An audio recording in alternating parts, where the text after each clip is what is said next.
and our smart scale cheered a PR that wasn't mine.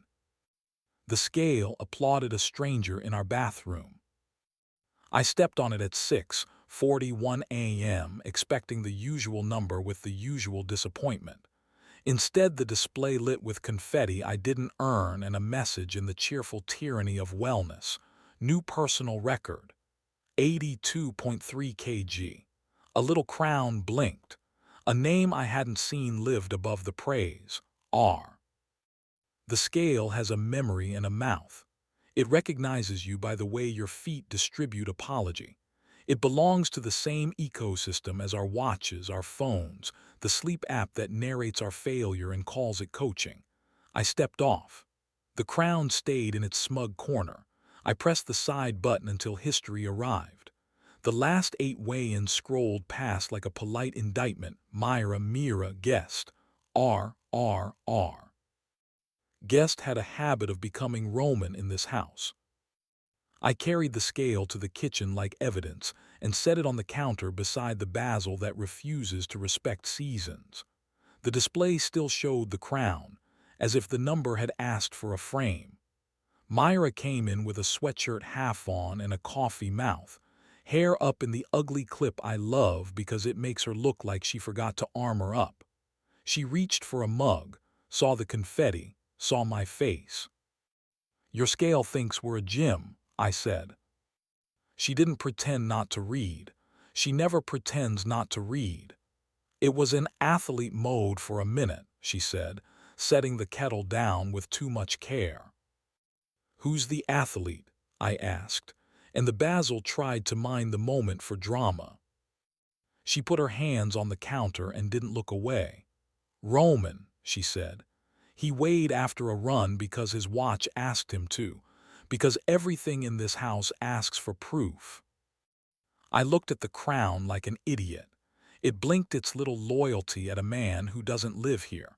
The kettle softened into a boil we didn't deserve. A neighbor's radio tried to sell us mourning. "It cheered," I said. "The floor of our house cheered for him." She exhaled with that small honesty sound she makes when the lie would be ridiculous. "I wanted a number to be the most intimate thing he left behind," she said. "I wanted it to be data, not air. My job is logistics. I am fluent in numbers that don't care about you." I reached under the scale and held the reset button until the screen went blank like a decent sky. When it woke, it asked who I was. The options were Alex, Myra, guest. I pressed guest. The crown vanished like a regret that finally learned how to sit quietly. 21 days, I said, because that's the number my courage knows better than I know anything. 3 weeks where this house doesn't memorize another man. No more PRS we didn't earn. If at the end you still want to watch confetti for someone else, we'll buy a second scale and teach it a different Wi-Fi. But you won't be able to say I didn't offer this floor a chance to love our weight. She tapped the edge of the counter as if it were keeping time with a heart we haven't broken yet. "And what do you put on the tiles?" she asked, "besides rules and software settings?" "Now," I said. "I bring now like groceries. I stop saving appetite for weekends and good mirrors. I stop arriving with only competence and a receipt. I arrive with hands." Her mouth opened the way a door does when it finds out the key works from both sides. "Do you want me now?" she asked, not as dare as audit. "Yes," I said, and we kissed in the kitchen with the scale watching and then pretending it had learned a boundary. It wasn't acrobatic. It was specific. The way her palm clamps the back of my neck like a claim, the lemon laundry smell under her hair, the ridiculous reverence of my hand finding the small of her back and remembering it without asking for a password. YouTube would be fine. We didn't pretend breakfast mattered afterward.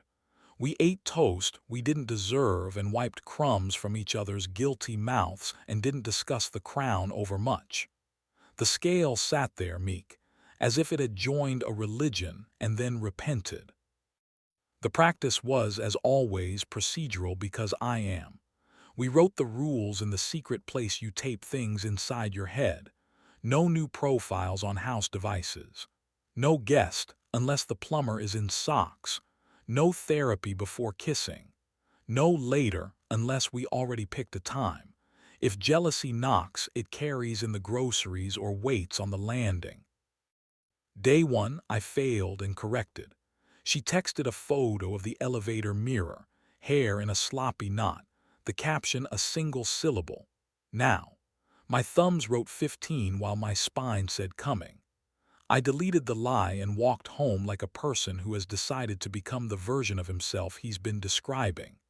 The doorway held us both the way rooms do when they're tired of hearing us talk and want to see our mouths do something else. Day 2, the scale pushed a notification. New user detected. A sign. I laughed like a man who has run out of patience for devices trying to be people. Ignore, I tapped. Myra read over my shoulder and put her chin on my shoulder the way she does when she wants to occupy my body without taking anything from it. Day 4, Roman texted 2 lines that tasted like humility. I'm sorry I taught your house my numbers. I will not write myself into your data again. She showed me without ceremony. I nodded to signify that weather exists. We spoke about plums. Day 5, Dasha invited us to a wellness launch, a brand that makes juices sound like verbs. We're hydrating at home, I wrote back. She replied, domestic hydration is trending, which is the kind of sentence you can only get away with if you've held my emergencies and watched me fail convincingly. Day 7, I saw Roman near the river, running the shape of sorrow that thinks it will redesign him. He nodded with the soft decency of a person who has finally decided to become geography and stop auditioning for weather. Tell the scale I'm happy for it, he said, a stupid kindness. The scale has learned its job, I said, and we left each other to the work of surviving good ideas. Day 9, the city decided to be kind. We took a long walk along the river and talked about nothing that matters until it did. She told me about the first time she realized numbers could be loyal, how the library card count made her feel owned in a good way. I told her about the first weigh-in after my father left, how the number felt like a place I could stand. We bought cherries from a man who loved his scale more than anyone should and ate them standing up, juice a red argument on our wrists. She followed a line down my skin with her mouth. I did not pretend to be above it. Day 10, the scale congratulated me finally for something measurable, down 0.7 kg. It flashed a small sparkler, less arrogant than the crown. Look at you, Myra said, which is my favorite sentence when it contains no shame. I stepped off and pulled her onto it, both feet on that rectangle that's been practicing truth, and we watched the number recalibrate and then lie because 2 bodies confuse it. We laughed like people who understand that math is a proposal, not a verdict. Day 12, the app suggested Family Challenge Week. I turned the feature off with a tenderness I save for men who don't know what they're asking. Not today, not when the word family has been busy doing heavier work in different rooms. Myra saw me do it and reached for my face like a private vote.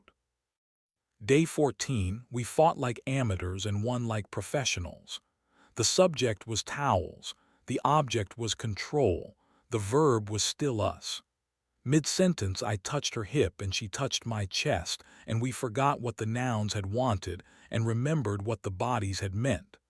The scale minded its business like a good witness. Day 16, the neighbor's baby discovered how to make a new sound and our building learned it together. We stood in our kitchen listening to someone else's future shout itself into existence, her head on my shoulder, my palm on her waist, and there was a moment where I wanted to thank every domestic thing in the room for putting up with us long enough to be this ordinary again.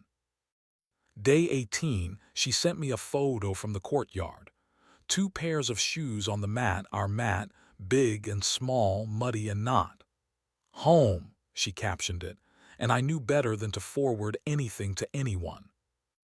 On day 21, the scale was boring. The house was boring. The Basil was still campaigning for office. She came in damp from weather and set a bag of peaches beside the device that had started this particular chapter and said, "Do you still want me now?" As if my mouth had ever been allowed to say anything else. Always, I said, and meant maintenance, not magic. We kissed, and then we made more of that dumb toast, and then we kissed again, and the house leaned in and the scale shut up. A week later, a small package arrived without a return address. Inside, a silicone crown like the one the scale displays when it thinks the world has done something impressive, plus a note in careful handwriting. For when numbers aren't the point. I put the crown on the basil because I'm petty and sentimental in the same breath. The plant looked ridiculous and important. So did we. We didn't throw the scale out. You don't fix a door by burning the hinges. You oil them, you promise them fewer strangers, you teach your hand to knock on the right side. I changed the Wi-Fi password. I renamed the profiles Alex and Myra and hid guest in a folder called Things That Are Welcome Only When Supervised. I turned off applause. Sometimes I step on it in the morning and it tells me what I already know, that a body carrying a life weighs more than it did when it was a pocket. Sometimes it surprises me by whispering you did it like a coach I didn't hire. On those mornings, I make a new number with my hands instead of my feet. I bring Myra toast with too much oil. She bites and tilts her head and says, "Now," and we make a small, admirable mess in a room that keeps choosing us. If you want the lesson for devices, disable guest recognition, wipe profiles with more charm than right, stop allowing confetti unless the people earning it know each other's mouths. If you want the human version, which is worse and better, choose a floor and fail on it until it forgives you. Say now, while the water is still hot. Say later, only when you have already decided how to pay for the delay. Say always, like a word that requires batteries and care. Last night, on a whim, I set the scale in the hallway and we stepped on it together, each with one foot, one after the other, wobbling like amateurs. It tried to guess who we were and failed and flashed a line that read simply, "Double." We laughed, and then we went to bed, and the door side us shut, and in the morning the basil still wore its stupid crown like a survivor, and the floor still remembered that wait is just one of the ways a house gets to know the people who refuse to leave.